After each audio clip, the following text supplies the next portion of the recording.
नमस्कार दोस्तों, मैं संजय सोनी आप सभी का हार्दिक स्वागत करता हूं। आज अपने रीट साइंस का अगला लेक्चर है, सेकंड लेक्चर है। दोस्तों, रीट का एग्ज़ाम अपने लिए एक कठिन लक्ष्य की तरह, जिस प्रकार भगवान श्री राम के सामने शिव धनुष था, तो जिस धैर्य और शालीनता से भगवान श्री राम ने शिव धनुष को भेदित किया, तोड़ा, उसी प्रकार अपने को भी अपने इस लक्ष्य को बड़े ही धैर्य और शालीनता से तोड़ना है। इससे बिल्कुल भी घबराना नहीं है। आज अपने रीट साइंस पार्ट 2 है। फर्स्ट लेक्चर में अपन ने पढ़ा कि कैसे पावर जनरेट की जाती है और कैसे उपभोक्ता तक वो पहुंचती है। इस पूरी प्रक्रिया में जनरेशन से कंज्यूमर तक, उत्पादन से उपभोक्ता तक, जो सबसे इम्पोर्टेंट बात थी कि अपने इंडिया में इलेक्ट्रिसिटी है, विद्युत है, वो 11 kV पे उत्पादित होती है और उपभोक्ता को 220 वोल्ट या 440 वोल्ट मिलता है। यहाँ अपन ने देखा कि ट्रांसफार्मर यूज किया जा रहा था, ट्रांसफार्मर के द्वारा स्टेप अप या स्टेप डाउन किया जा रहा था। अब बात आती है दोस्तों आगे कि जब उपभोक्ता के पास ये बिजली पहुंच रही है, लाइट है वो पहुंच रही है, तो गवर्नमेंट जो सरकार है या बिजली कंपनियां वो अपने से इसका चार्ज लेती है। तो वो किस बेस पे लेती है? तो फर्स्ट है, उपभोक्ता के घरों के बाहर एक मीटर लगा रहता है जिसे अपन कहते हैं वाट मीटर, जिसे अपन क्या कहते हैं, वाट मीटर। ये वाट मीटर क्या करता है, अपने द्वारा मतलब उपभोक्ता के द्वारा जो ऊर्जा खर्च की जाती है उसका ये मापन करता है। वाट मीटर है वो अपने द्वारा या उपभोक्ता के द्वारा खर्च की जाने वाली ऊर्जा का मापन करता है। तो दोस्तों, इसका जो मात्रक है, यूनिट है, इस ऊर्जा खर्च का जो मात्रक है वो होता है किलो वाट हॉर, kWh।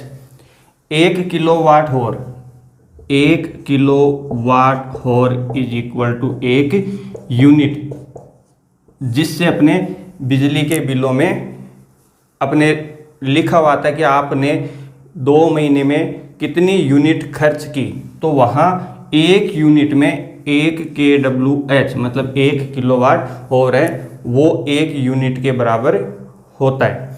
जो अपने चार्ज है वो पर यूनिट लगता है।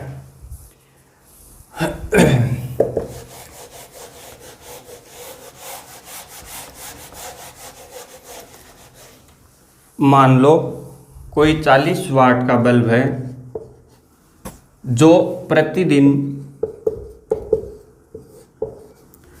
5 घंटे यूज किया जाता है। एक 40 वाट का बल्ब है जो प्रतिदिन 5 हॉर यूज किया जाता है। तो बताओ इसे 1 यूनिट खर्च करने में कितने दिन का समय लगेगा? तो देखो, 1 unit is equal to 1 kWh। यहाँ अपन इनको मल्टीप्लाई करते हैं कि 1 घंटे में ये 40 वाट बिजली खर्च करता है, तो 5 घंटे में कितनी हो गई? 40 × 5 मतलब 1 दिन में कितनी खर्च कर ली इसने? 200 वाट। इसको खर्च कितनी करनी है? इसको खर्च करनी है 1000। किलो को क्या लिख सकते हैं अपन? 1000। इसको खर्च कितनी करनी है? 1000 वाट खर्च करनी है।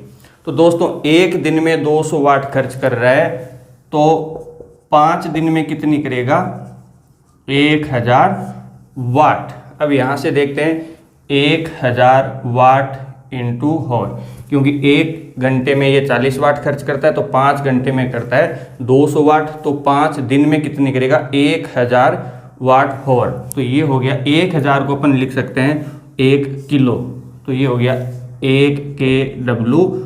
तो इसका मतलब है कि 5 दिन में ये बल्ब है वो 1 यूनिट बिजली खर्च करेगा।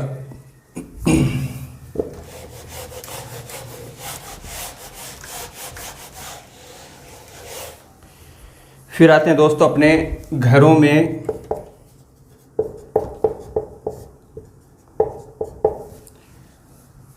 अपने घरों में जितने भी उपकरण होते हैं वो किस व्यवस्था में होते हैं? घरों में जितने भी उपकरण होते हैं दोस्तों वो समांतर क्रम व्यवस्था में होते हैं।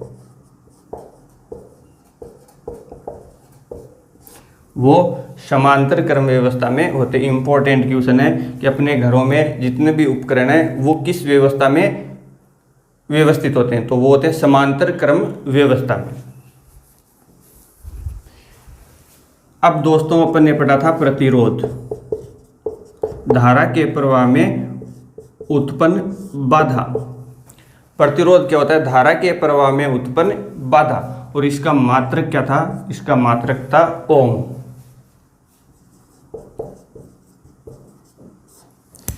दोस्तों प्रतिरोध है वो दो प्रकार से संयोजित हो सकते हैं। प्रतिरोधों का संयोजन है वो दो प्रकार से हो सकता है।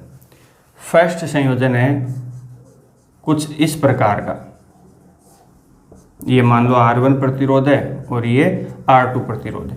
सेकंड संयोजन है वो मान लो कुछ इस प्रकार का है,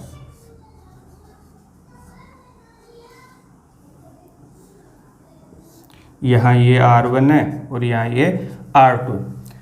तो दोस्तों जब प्रारंभिक सिरे से अपन ने क्या किया, एक धारा I प्रवाहित की, ये धारा कहाँ से आएगी? ये इस परिपथ को किसी बैटरी से जोड़ देने पे मिलेगी। I इज इक्वल टू ये मान लो V वोल्ट का कोई सेल है। I इज इक्वल टू क्या होता है? V/R। तो यहाँ से सेल से धारा निकल रही है I। अगर इन प्रतिरोधों में से यही धारा प्रवाहित हो रही है, मतलब कि धारा बट नहीं रही है, यहाँ इस धनात्मक सिरे से निकलने के बाद अगर धारा वापस बिना बटे बिना विभाजित हुए ऋणात्मक सिरे तक पहुँच रही है, तो ऐसे प्रतिरोध है वो कहलाते हैं श्रेणी क्रम प्रतिरोध। श्रेणी क्रम प्रतिरोध। इसी प्रकार यहाँ अगर मान लो सेल से कोई धारा है वो I आ रही है, इसका वोल्टेज है V, यहाँ से धारा कितनी आ रही है? I is equal to V/ इनका इक्विवेलेंट, इनका तुल्य प्रतिरोध, जो अभी अपन बाद में बात करते हैं। यहाँ से धारा निकली I, यहाँ आने के बाद पता चलता है कि ये धारा है दो भागों में बट रही है। R1 में I1 जा रही है और R2 में I2 जा रही है। जब धारा विभाजित हो तो इसका मतलब है कि वो प्रतिरोध समांतर क्रम में है। धारा का अगर विभाजन हो रहा है तो इसका मतलब है दिए गए प्रतिरोध वो समांतर क्रम में है। अगर धारा का विभाजन नहीं हो रहा है तो वो प्रतिरोध वो श्रेणी क्रम में है। यहाँ से धारा प्रवाहित करके देख लेंगे, अगर R1 R2 से एक ही धारा प्रवाहित होके वो सेल के दूसरे नेगेटिव सिरे तक पहुँच रही है, तो इसका मतलब है कि वो श्रेणी क्रम में है। अगर धारा का विभाजन हो रहा है तो वो दोनों प्रतिरोध समांतर क्रम में होंगे। दोस्तों समांतर क्रम में श्रेणी क्रम में धारा समान रहती है। श्रेणी क्रम में धारा समान रहती है तो इस प्रतिरोध R1 के सापेक्ष विभव पतन, जिसको अपन क्या बोलेंगे? विभव पतन क्या होगा? VR1 is equal to I into R1। इसी प्रकार प्रतिरोध सेकंड के सापेक्ष विभव जो पतन है वो होगा VR2 is equal to IR2। यहाँ से अपने को ये पता चलता है कि श्रेणी क्रम में धारा तो समान रहती है परंतु इनके सापेक्ष विभव पतन अलग अलग। फर्स्ट लिख लेते हैं श्रेणी क्रम। श्रेणी क्रम में क्या होगा? धारा समान परंतु विभव अलग अलग। अगर एक, दो या दो से अधिक प्रतिरोध लगे हुए हैं, उनमें धारा अगर प्रवाहित की, धारा अगर विभाजित नहीं हो रही है तो इसका मतलब है कि वो सभी के सभी प्रतिरोध वो श्रेणी क्रम में है। और अगर श्रेणी क्रम में है तो उनमें धारा समान होगी और हर प्रतिरोध के सापेक्ष है वो अलग अलग विभव पतन देगा। ये विभव पतन का मान है वो पूर्णतया यहाँ प्रतिरोध पे निर्भर करेगा। जिस प्रकार का प्रतिरोध होगा उसी प्रकार का यहाँ विभव पतन हो जाएगा, क्यों, धारा सब में समान है। इसी प्रकार दोस्तों अगर ये समांतर क्रम में है, समांतर क्रम में है, इसका मतलब है कि धारा प्रवाहित करने पर धारा विभाजित हो रही है। तो समांतर क्रम में जस्ट इसका उल्टा होगा, धारा अलग अलग, धारा अलग अलग होगी, लेकिन इन सभी प्रतिरोधों के सापेक्ष विभव है वो समान होगा। विभव क्या होगा, विभव समान होगा। इंपॉर्टेंट क्वेश्चन यहीं से बनता है कि दो या दो से अधिक प्रतिरोध है वो श्रेणी क्रम में लगे हैं, तो बताइए उनमें धारा क्या होगी, तो उन सभी में धारा क्या होगी, समान होगी। अगर समांतर क्रम में तो धारा अलग अलग होगी। श्रेणी क्रम में लगे हुए प्रतिरोधों के सापेक्ष विभव पतन है या विभव है वो अलग अलग होगा। समांतर क्रम में धारा अलग अलग होगी परंतु विभव है वो समान होगा।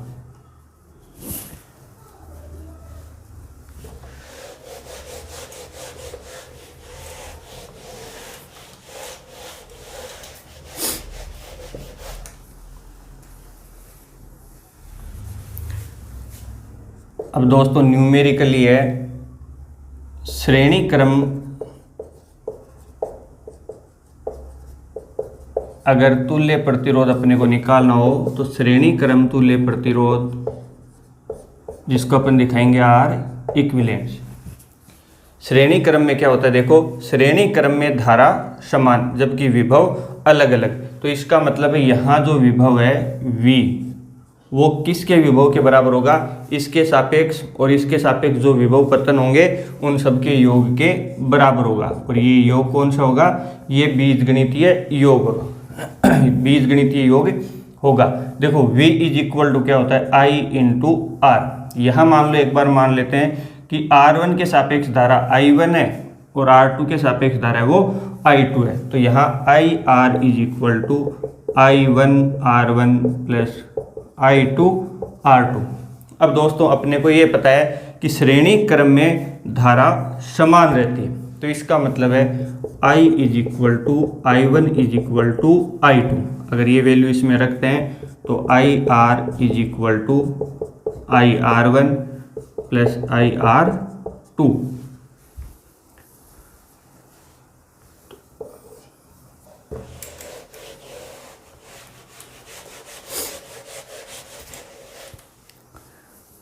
दोस्तों यहाँ I तीनों में अपने कॉमन है, तो IR is equal to I यहाँ कॉमन ले लिया तो R1 प्लस R2, I से I क्या हो गया, कैंसिल हो गया। यहाँ जो ये R मिला ये है R इक्विवेलेंट, R तुल्य बराबर R1 प्लस R2।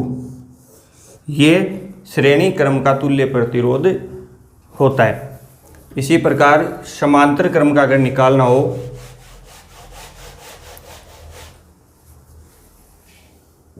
इसी प्रकार अगर समांतर क्रम का निकालना हो तो समांतर क्रम के तुल्य प्रतिरोध के लिए समांतर क्रम में तुल्य प्रतिरोध है वो क्या होगा, देखो समांतर क्रम में क्या होता है, विभव समान परंतु धारा भिन्न भिन्न, तो यहाँ क्या हो जाएगा I is equal to I1 plus I2। I is equal to क्या होता है, I is equal to V is equal to I into R है, तो I इज इक्वल टू क्या हो जाएगा V अपॉन R। यहाँ रख देते हैं V upon R is equal to V1 upon R1 V2 upon R2। अब देखो समांतर क्रम में क्या होता है, समांतर क्रम में विभव है वो समान होता है, तो इसका मतलब है V is equal to V1 is equal to V2 रख देते हैं, तो V upon R, V upon R1 और V अपॉन R2। यहाँ V सब में कॉमन है तो V upon R is equal to V common लिया तो 1 upon R1 plus 1 upon R2, V से V कैंसिल हो जाएगा। तो यहाँ अपने को पता चलता है 1 upon R equivalent is equal to 1 upon R1 plus 1 upon R2। यहाँ इसका एलसीएम लिया तो R1 R2, R1 से R1 कैंसिल तो बच गया कि R2 into 1 is equal to R2, R2 से R2 कैंसिल तो बच गया R1, तो R1 into 1 is equal to R1, तो यह आ गया 1/R इक्विलेंट। यहाँ से उल्टा कर देते हैं तो R equivalent is equal to R1 R2 upon R1 plus R2। ये दो प्रतिरोधों का तुल्य समांतर प्रतिरोध हो गया और ये दो प्रतिरोधों का तुल्य श्रेणी क्रम प्रतिरोध हो गया। स्क्रीनशॉट ले लो दोस्तों।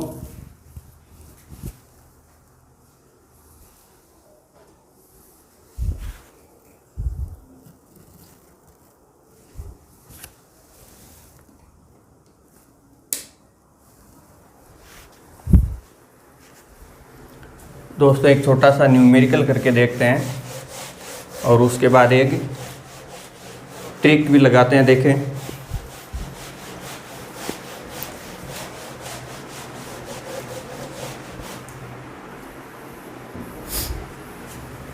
एक क्वेश्चन है,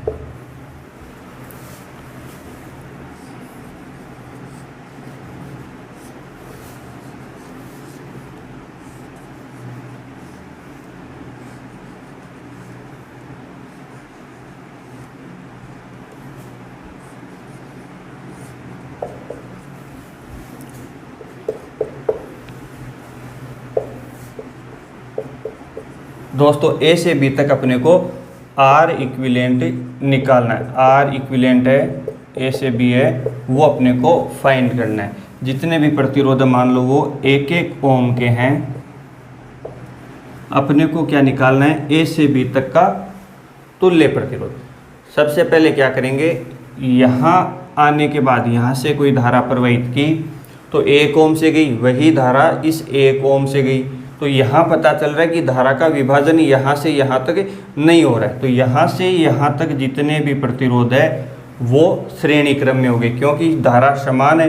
अगर धारा समान है तो ये दोनों प्रतिरोध वो श्रेणी क्रम में हो गए। तो यहाँ श्रेणी क्रम में क्या होता है, श्रेणी क्रम में अगर दो प्रतिरोध R1 और R2 है तो R इक्विलेंट बराबर क्या होता है, R1 प्लस R2 होता है। तो यहाँ इनका इक्विलेंट है वो मैं एक प्रतिरोध बना देता हूँ। ये क्या है, R1 प्लस R2, ये बिंदु है A।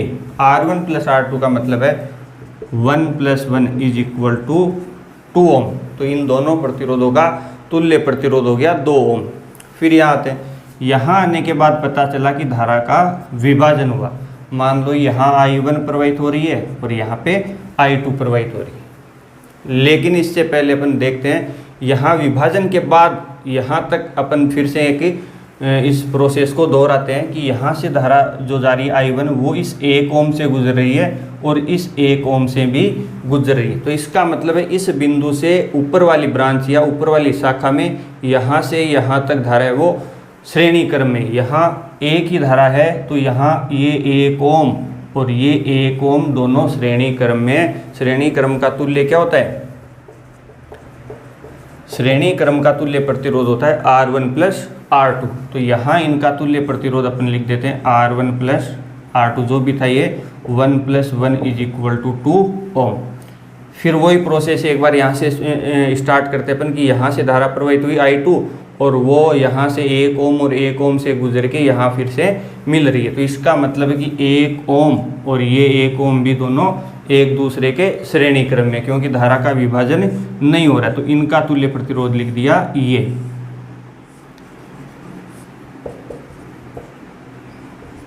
ये 1 + 1 इज इक्वल टू 2 ओम। फिर से यहाँ से शुरू करते हैं धारा प्रवाहित की। धारा प्रवाहित करने के बाद यहाँ तक विभाजित नहीं हुई तो प्रतिरोध भी अब अपने पास एक ही है।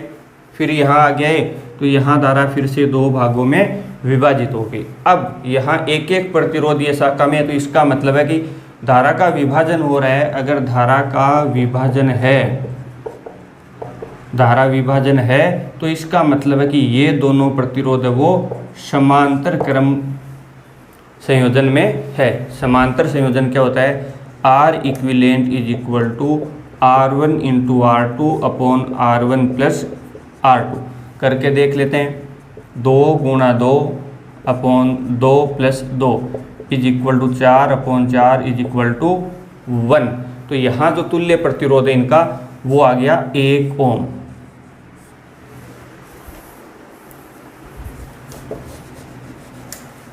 यहाँ R1 R2 2 गुणा 2 upon 2 plus 2 is equal to 4 upon 4 is equal to 1।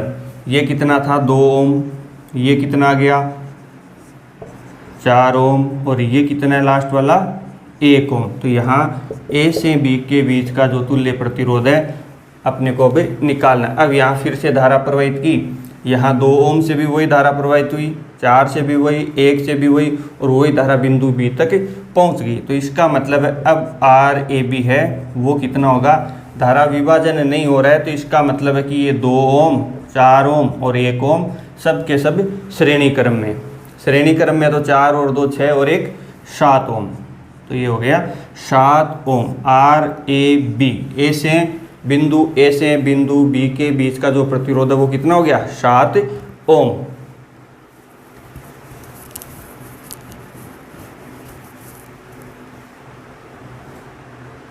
ये तो दोस्तों हो गया एक प्रोसेस से। अब अपन इसको एक ट्रिक से करते हैं। आंसर कितना है अपना 7 ओम है। याद रखना कि आंसर कितना है 7 ओम है। इसको एक बार रख लेते हैं।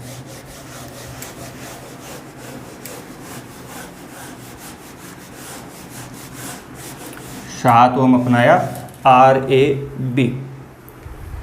दोस्तों एक ट्रिक है कि यदि n समान प्रतिरोध श्रेणी क्रम में संयोजित हो तो उनका तुल्य प्रतिरोध बराबर n इंटू ये, यदि n समान प्रतिरोध R वाले मान लेते हैं कि n समान प्रतिरोध R श्रेणी क्रम में संयोजित हो तो उनका तुल्य प्रतिरोध है वो होगा n इंटू R ओम, तथा यदि n समान प्रतिरोध R वाले समांतर क्रम में संयोजित हो तो उनका तुल्य प्रतिरोध होता है R अपॉन N। तो उनका तुल्य प्रतिरोध कितना होगा R अपॉन N।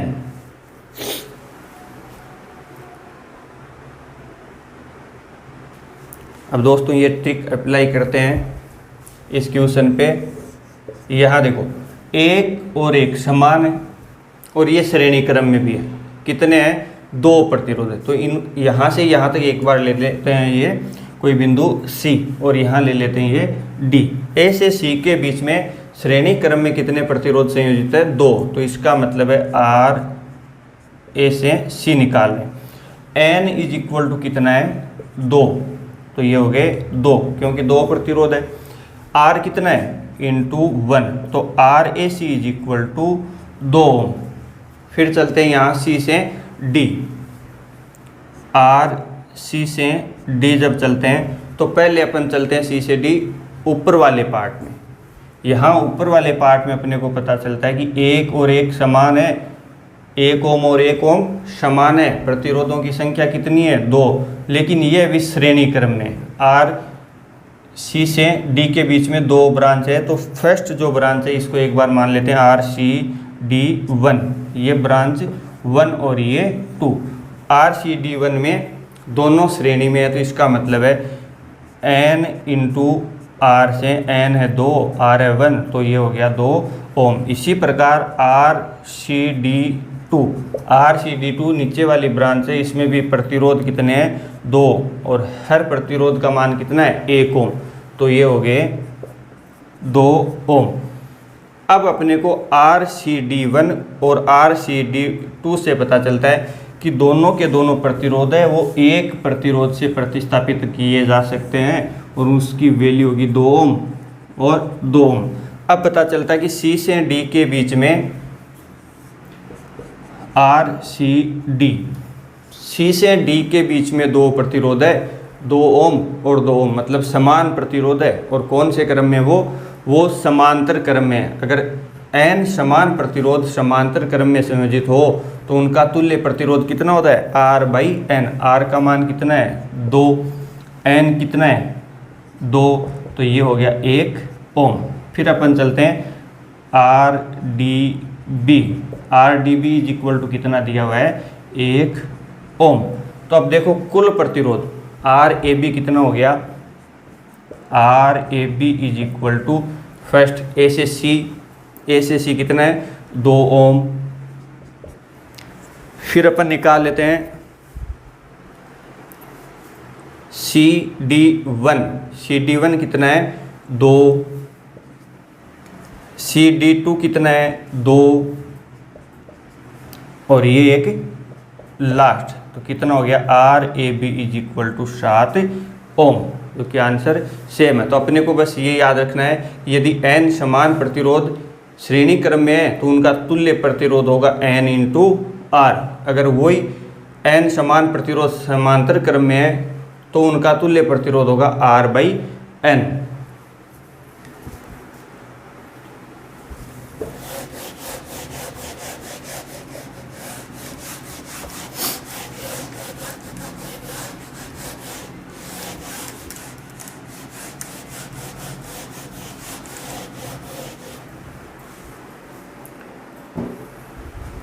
थोड़ी सी दोस्तों कल अपन बात कर रहे थे जनरेटर की। जनरेटर क्या होता है, हिंदी में इसको बोलते हैं जनित्र, जो शक्ति का उत्पादन करे। तो अपने को ये जानना जरूरी है कि जनरेटर क्या होता है, कितने प्रकार के होते हैं। देखो जनित्र है जो शक्ति का उत्पादन करे। शक्ति का उत्पादन है वो ये दो रूप में कर सकते हैं, एक तो AC जनरेट करे या DC जनरेट करे। कोई जनरेटर जो AC जनरेट कर रहा है उसको अपन बोलते हैं अल्टरनेटर, हिंदी में इसको बोलते हैं प्रत्यावर्तक। अगर ये जनरेटर DC जनरेट कर रहा है तो इसको अपन बोलते हैं डायनेमो। तो यहाँ एक चीज़ समझ में आ गई कि जनरेटर है ये कुछ इनपुट में लेता है और अपने को आउटपुट में विद्युतीय ऊर्जा देता है। तो इसका मतलब है जनित्र है या जनरेटर है वो अपने को आउटपुट में देता है विद्युत ऊर्जा। तो ये इनपुट में क्या लेता है, ये इनपुट में डीजल पेट्रोल मतलब ईंधन लेता है, मतलब यांत्रिक ऊर्जा लेता है। तो जनरेटर कौन है, जनरेटर वो है जो यांत्रिक ऊर्जा को विद्युत ऊर्जा में बदल दे। इसी प्रकार दोस्तों मोटर क्या होती है, जैसे मान लो अपने पंखा ही मान लो, पंखा क्या है एक मोटर है। ये पंखा है इनपुट में क्या लेता है विद्युतीय ऊर्जा और आउटपुट में क्या देता है एयर मतलब मैकेनिकल ऊर्जा, हवा मतलब यांत्रिक ऊर्जा। जनित्र यांत्रिक ऊर्जा को विद्युत ऊर्जा में बदलता है, मोटर विद्युत ऊर्जा को यांत्रिक ऊर्जा में बदलता है। अब यहाँ देखो दोस्तों, यहाँ अल्टरनेटर है वो क्या करता है AC जनरेट करता है और डायनामो वो DC जनरेट करता है।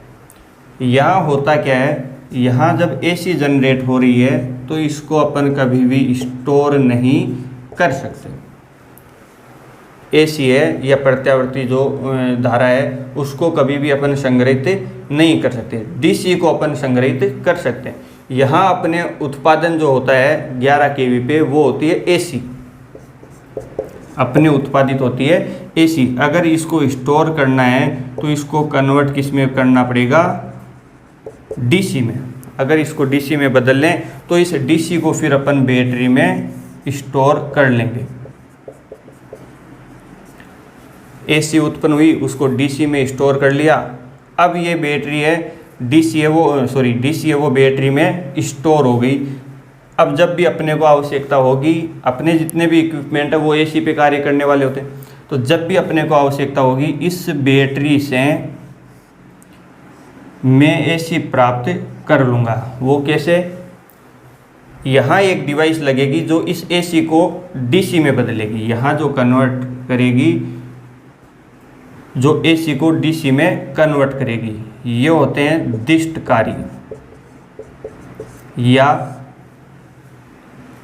रेक्टिफायर। यहाँ रेक्टिफायर क्या करते हैं, एसी को डीसी में बदल देते हैं और ये डीसी बैटरी में स्टोर हो जाती है। तो दोस्तों रेक्टिफायर या दिष्टकारी क्या है? दिष्टकारी एक ऐसी युक्ति है जो एसी को डीसी में बदलती है। ठीक है दोस्तों, अपने घरों में इन्वर्टर लगा होता है, अपने घरों में इन्वर्टर लगा होता है, उसका प्रोसेस क्या होता है? जो सप्लाई एसी आती है, जो सप्लाई एसी आती है उसको वो डीसी में बदल के बैटरी में स्टोर करवा देता है। अब बैटरी में स्टोर हो गई, जब अपने सप्लाई कट हो गई, ऑफ हो गई, उस समय क्या होगा, उस बैटरी से अपने को सप्लाई मिलना शुरू हो जाती है। अगर बैटरी से वो सप्लाई सीधी बैटरी से ही मिल रही है तो इसका मतलब वो डीसी मिलनी चाहिए। अगर डीसी मिल रही है तो अपने इक्विपमेंट चलेंगे नहीं। तो इसका मतलब है यहाँ बैटरी से फिर से वो इस डीसी को कोई डिवाइस लगा रखी है जो एसी में बदलती है। तो वास्तव में दोस्तों जो डीसी को एसी में बदल रही है, मतलब बैटरी से मिलने वाली पावर को वो एसी में बदल रही है, ये जो युक्ति होती है ये होती है इन्वर्टर। तो इन्वर्टर क्या हो गया?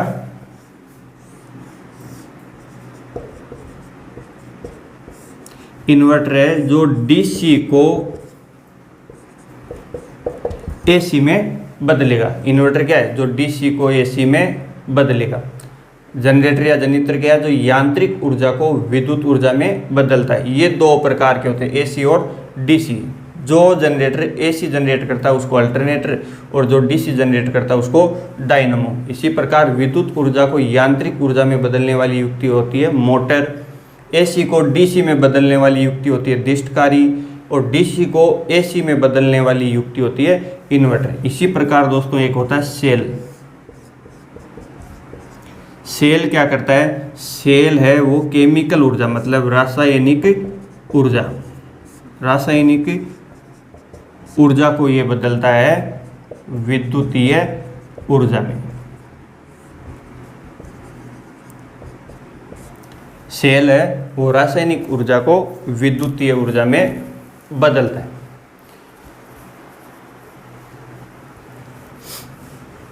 स्क्रीनशॉट ले लो, रेट वालों के लिए इम्पोर्टेंट है। इनमें से एक क्वेश्चन तो आता ही आता है, चाहे अल्टरनेटर पे आ जाए, चाहे डायनमो पे आ जाए, चाहे इन पे आ जाए। चलो दोस्तों, थैंक यू, धन्यवाद। मिलते हैं नेक्स्ट क्लास में, और बहुत जल्द मैथ्स की भी दोस्तों क्लास शुरू होने वाली है। इस वीडियो के कमेंट बॉक्स में आपको एक लिंक मिलेगी जहां मेरे चैनल को सब्सक्राइब करना। धन्यवाद। दोस्तों रेट की तैयारी कर रहे हैं तो आप अनअकैडमी डाउनलोड कीजिए। यहाँ पे आप देख सकते हैं फ्री प्लान है अनअकैडमी के, 500 plus free live classes every week with live doubt clearing. ठीक है, weekly free mock test, free live quizzes with 20,000 plus question हैं।